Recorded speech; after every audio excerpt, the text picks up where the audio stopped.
So I finally got a bidet attachment, and I have to say I was wrong about a few things. Here are the 5 things buyers find out after they get this one. Reason I'd buy it again. Number 5, installation is faster than you think, but there is one thing to check first. I was ready to set aside a whole afternoon for this. I watched a few videos, told my wife I might need to call a plumber, and she gave me that look, that look. 20 minutes later, the whole thing was done, and I was washing my hands.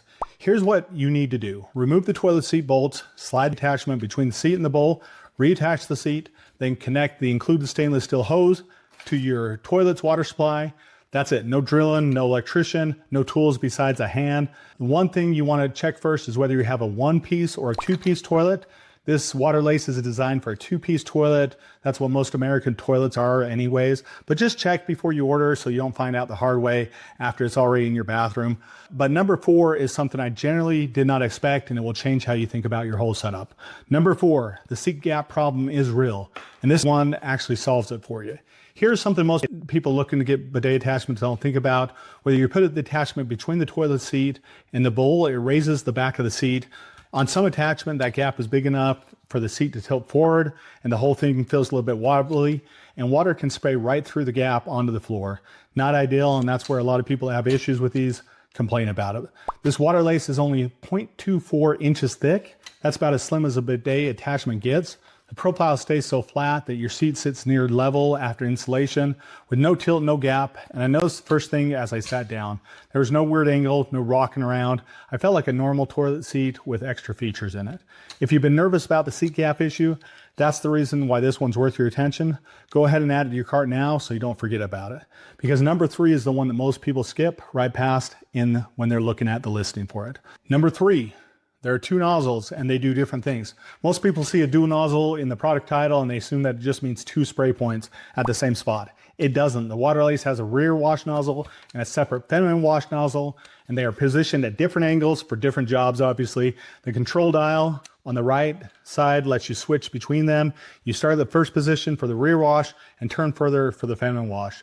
Both nozzles retract when you're not using them. That's what the nozzles that are coming out here, and they stay covered and stay clean. And I'll be honest with you, I assumed I'd only use one of these. My wife had other plans. She's now considers this thing a household essential. And I quote, "Why did we wait so long to get this?" An adjustable pressure knob means that you can slow the low flow, find out what works best for you too. Now, number 2 is what I really wish I'd known before winter rolled around. Number 2, the water is cold, room temperature cold, and you will get used to it faster than you think. This is the thing most people react to that nobody warns you about enough when you get one of these. This is a non-electric bidet. It uses your home existing cold water supply. That means the water comes out, matches whatever temperature the water in your pipes is, which in winter can feel pretty brisk. I won't sugarcoat it. The first time I used this in December, I made a little noise. My wife heard it from down the hall. She came checking if I was all right. It was kind of an awkward situation. I was fine. I was just not prepared for it. And this is what buyers consistently report. You adapt to it within a week, sometimes faster. The trick is to start the water pressure low, so you ease into it rather than blast in full pressure right away. Most people stick with it for 3 or 4 days without noticing the temperature at all. It becomes normal, and it's okay. Now, number 1 is the one that got me, so do not skip this one. Plus, after number 1, I have 2 bonuses, things that most people don't find out until they are already on one. Number 1, where you're going to use a lot less toilet paper, like way less, and you don't realize that how much until it adds up over time, and it's actually gone. I bought this thing thinking it was just a hygiene upgrade, and that's true, it definitely is. But the thing that actually hit me was that we don't use as much toilet paper. I set it out and I use it way less. It just started happening. And when you actually clean after you use the bidet, you only need a little bit of paper to dry off. One family tracked this and went from 12 rolls a week down to 2. My household didn't go quite that far, but the difference was noticeable within a few months.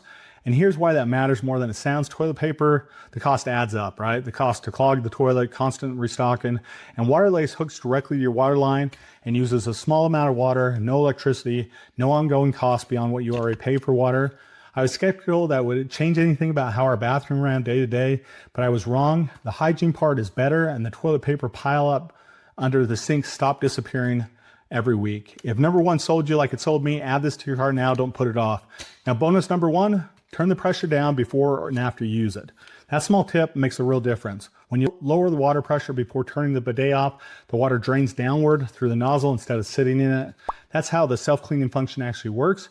A lot of people don't realize this and skip it. They wonder why the nozzle gets built up over time. Just lower the dial down. So you basically turn this down. It takes 3 extra seconds. That keeps the nozzle clean without scrubbing. Bonus number 2 is something most people discover about months in, and it's easy to miss. Now, bonus number 2, this fits in an RV or any type of mobile transport like that. The water lace is listed as travel RV compatible, and that's not a throwaway claim. Slim profile and the simple T-adapter connector. Lightweight build means that you can take it off in one toilet and put it on another without needing special parts. If you have a camper RV with a standing toilet hookup, this drops right in. A few buyers mentioned in the reviews as something they figured out after the fact. It's worth knowing before you buy it so you can plan on it. I wouldn't have thought of it that way, but now I know, and it opens up options. So always remember 2 things here, guys. Number 1, deals fade, so go add this to your cart now. Number 2, the product, bro, is always here for you.